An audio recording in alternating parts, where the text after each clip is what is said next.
Okay, we'll start with this. Tomorrow in El Paso, Texas, Stephanie Hahn, the younger sister of former IBF champion Jennifer Hahn, will be taking on Houston's own Miranda Reyes. An bout scheduled for 8 rounds in the women's bantamweight division. Stephanie Hahn, she's 33 years old to Miranda, who's 23. Miranda's 10 years younger, noticeably shorter. The shorter, stumpier fighter of the two. Albeit the slightly more experienced fighter of the two. I want to say she's slightly more experienced. Oh, they've got about the same number of fights. It's not just about the number of fights, but who you fight. Miranda Reyes sports a professional record of 7 wins with 2 losses, 1 draw, 3 knockouts, having never been knocked out in 10 professional bouts. To Stephanie Hahn, who sports an unblemished record of 8 wins with no losses, no draws, 2 knockouts, comes from a fighting family. Stephanie Hahn, Jennifer Hahn, the Fighting Hahns of El Paso. If you live in the area, then I'm sure you're familiar with this family. I'm sure that young Stephanie has world title aspirations, just like her older sister. She would like to see herself crowned a champion at some point, but she's got to make it through Miranda. She's got to make it through Miranda Reyes first, and as stated, I view Miranda as being slightly more experienced than Stephanie, even though they have a similar number of fights, because of who Stephanie has fought so far as opposed to who Miranda has fought so far. Notice that a lot of these girls Stephanie has fought have upside-down records. There's nothing wrong with fighting those kinds of opponents in your first couple of fights, developmental fights. That's normal. So it's not a knock on Stephanie. But I noticed that Miranda's been matched considerably tougher. You know, she's coming off a loss to Caroline Dubois in February of this year, and she held her own. She lost the fight, but she finished it on her feet. Lost the decision. She didn't get knocked out. They've got a similar number of fights, but I feel like Miranda's been matched tougher. She fought Yasmin Rivas, who has 51 professional bouts. Caroline Dubois, a standout amateur and an Olympian. These are tougher opponents than anybody that Stephanie has fought so far. And that old adage that you learn more from defeat than you do in victory. Always winning, you think you're doing everything right, whereas if you lose, you find out what you've been doing wrong. For that reason, I view Miranda as being slightly more experienced than Stephanie Hahn because of how tough she's been matched. Iron sharpens iron, isn't that what they say? I like Miranda Reyes, mid-range to inside. I like how she gets off a punch, then gets off the line. Tries to. Dipping off to the side, bobbing and weaving if she needs to, getting under the hooks. I like her in the pocket. Bending at the waist and knees, dipping and being tricky, whereas Stephanie is a bit more upright. Looking accustomed to being the one that's doing all the work and getting off all the punches. I don't really think she's used to opponents who can push her back. She's the one that's used to doing all the pushing. I think Miranda can push her. Push her back, mid-range to inside. Miranda seems a little bit more elusive, more coordinated, quicker to the draw as well, getting off those rapid-fire combinations deep in the pocket. And moving around, creating space if she needs to. More nimble, more loose and limber. I just like her range of motion and her movement more than Stephanie's. Stephanie still seems a bit tense to me. Too upright. Getting off punches without much fear of what's going to come back. Now that could be because Stephanie is such an authoritative puncher. Punch for punch, I think she punches harder than Miranda. I think she's a bigger puncher than Miranda. Stronger, though not necessarily faster and not as defensively sound. You see that Miranda Reyes fights at a slight crouch, bending at the waist and knees, staying off the line, moving around, using the ring. Seems more fluid, has a better range of motion. And evasive maneuvers for what might come back at her, where I don't think Stephanie's used to an opponent who can fight back, who can push back. Miranda can. I'm leaning towards Miranda Reyes here. I'm leaning towards Miranda Reyes to win a points decision in El Paso, Texas, where Stephanie Hahn is the home fighter. But mid-range to inside, I just like the quality of Miranda's work a lot more than what we get from Stephanie. What we get from Stephanie is very strong, albeit very raw, very crude. Frenzied. In the exchange, anything can happen. In the exchange, anybody can get off a shot that puts the other girl down, and Stephanie does seem to be the stronger, more concussive puncher of the two, but I'm gonna go with the younger fighter on this one. I'm gonna go with Miranda Reyes. Playing this one close to the chest. A little bit. It could go either way, but I feel like Miranda, she can push Stephanie enough that it might fluster her a bit, take her by surprise, because she's not as used to it. I'm gonna go Miranda Reyes on points tomorrow night in El Paso, Texas. Stephanie's from El Paso. She's gonna have home field advantage. I mean, she's the home fighter in this situation, but I'm gonna go with Miranda. I'm gonna live dangerously. Miranda Reyes. Gonna go with Miranda Reyes by way of a points decision. We'll see how it shakes out.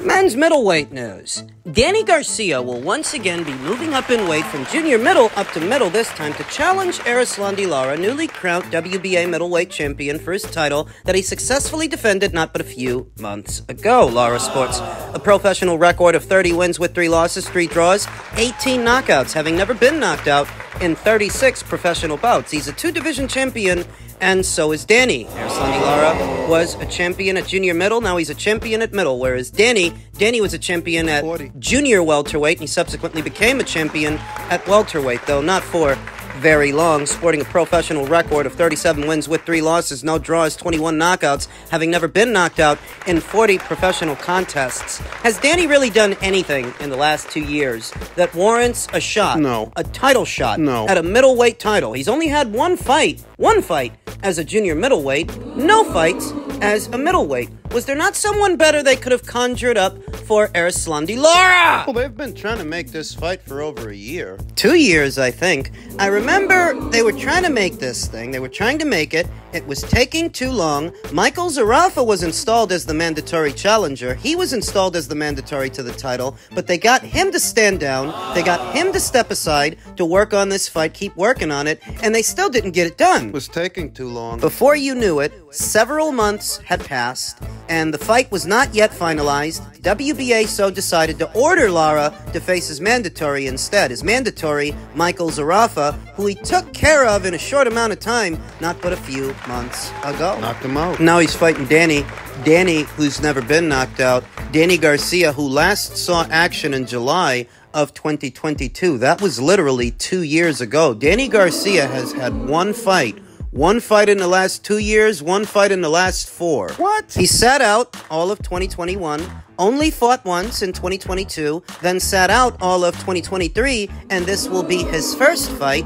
his very first fight, in the last 2 years. He's only fought once in the last 4 years. You don't think in the last 2 years he could have found something to do at, say, Top Rank or Matchroom, that those other promotional outfits would not have found use for him? That's assuming Danny Garcia wanted those promotional outfits to find use for him. That's assuming that Danny wanted to fight. I don't think he did. I think at this point in Danny Garcia's career, he's being very cautious, very careful about what fights he takes on and when, but it's costed him a lot of time. As stated, the man hasn't fought in 2 years. He's new to this weight, and Lara is middleweight champion. Lara, who was in action this past March when he knocked out Michael Zarafa in 2 rounds. So Lara, in spite of being the older fighter of the two, Lara has seen action in the last 12 months, where Danny hasn't seen action in the last 2 years. Wow. And this is the co-main event, the chief support for Canelo Alvarez versus Edgar Berlanga. Can you believe that? So why does it feel like they're trying to deliver on a promise here?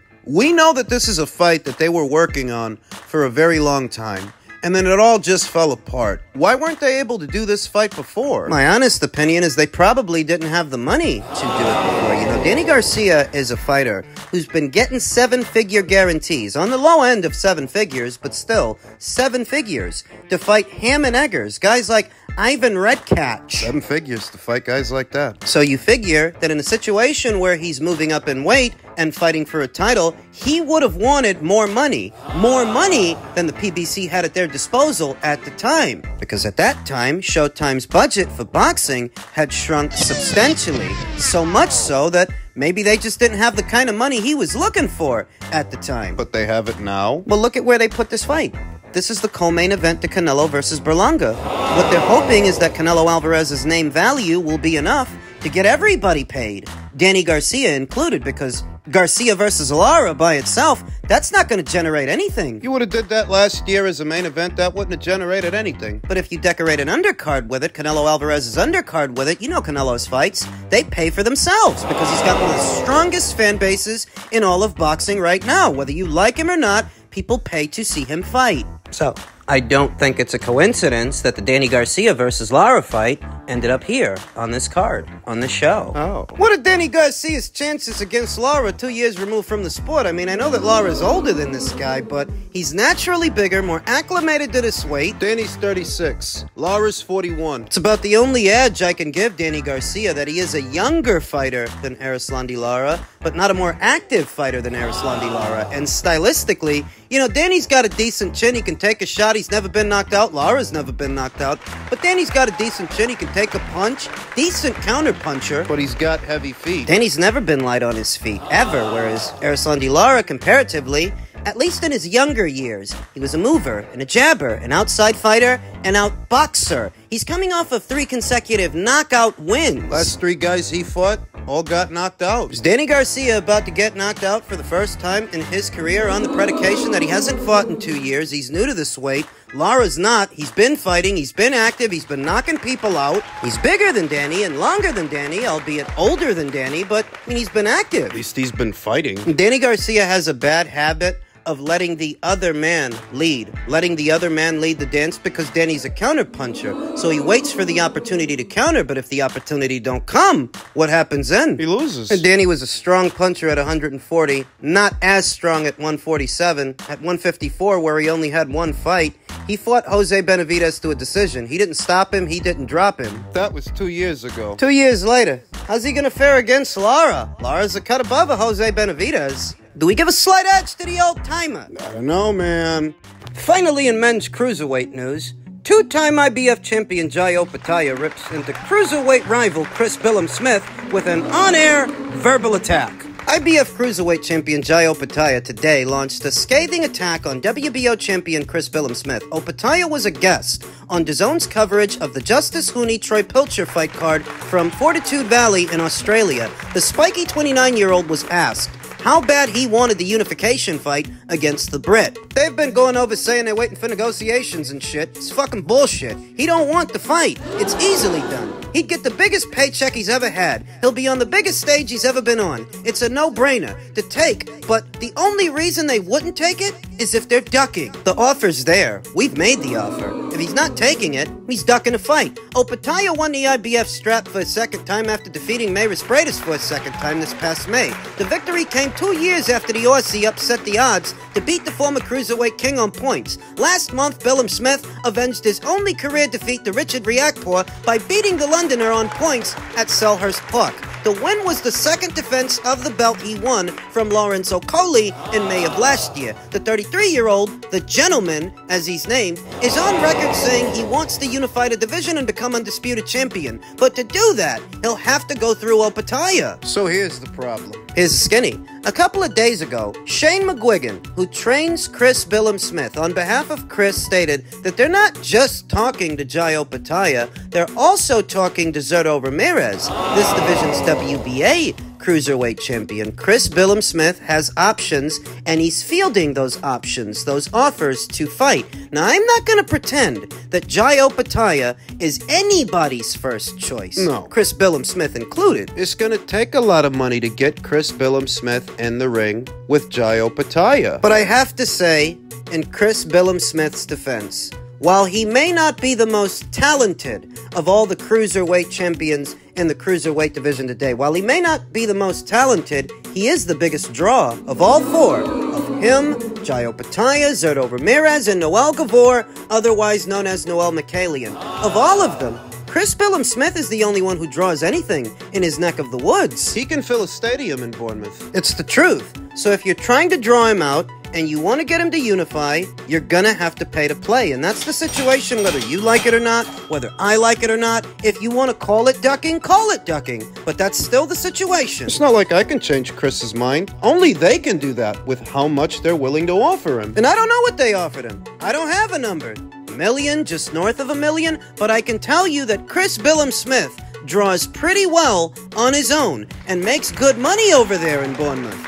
On his own. Ballpark figure. Chris has got to be making on the low end of 7 figures, all on his own, with the fights that he's having. The Matthias Masternak fight, the more recent Richard Riakporhe fight, the Richard Riakporhe rematch. Low end to 7 figures. $1 million, maybe just north of $1 million. So to get him in a unification match, it's going to take more than that, at least more than what he's already making on his own. Now, if you make the fight between Jai and Chris, yeah, I think Jai Opetaia would beat him like a lot of people think Jai Opetaia would beat him. But you got to get those guys in the ring first, and to do that, you have to pay to play. You should get a tournament going. I wish the World Boxing Super Series was still around, or something like it, because right about now would be a good time to do that. There are 4 champions in the cruiserweight division, and they're all standing apart. There's no need, no reason for it. If you want to crown the next star in this division, they got to take out the competition, otherwise it doesn't happen. Simple. You know, I'm surprised that His Excellency Mr. Turki Al-Sheikh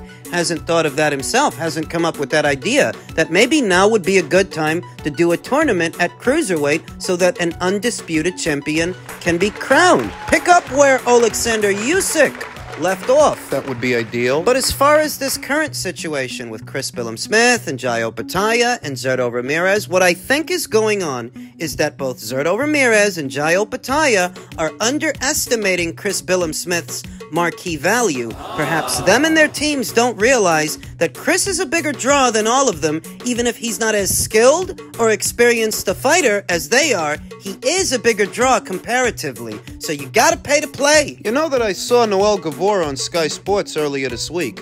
Reigning WBC champion Noel Gavor was on Sky calling out Chris. So what if the people at Sky are laying the groundwork, the foundation, for a Chris Billam-Smith versus Noel Gavor fight? What if, because things ain't working out with Zurdo, and because things ain't working out with Jai, they reached out to Noel Gavor? What do you think? He just happened to be standing outside a Sky Sports studio? He just happened to be standing outside the building? Somebody caught that guy. Somebody got him over there. Fairly confident that Noel Gavor isn't based out of the United Kingdom. He's neither based there or fights there, but he just happened to be in the studio earlier this week. I don't think that was by accident. Somebody reached out to that guy. They brought him over. Yep. They have him call out Chris Billam-Smith on Sky Sports, the platform where he fights on, where his audience is, where his audience lives, where they watch him, to lay the foundation for a unification match. And I'm not against it. I'm not.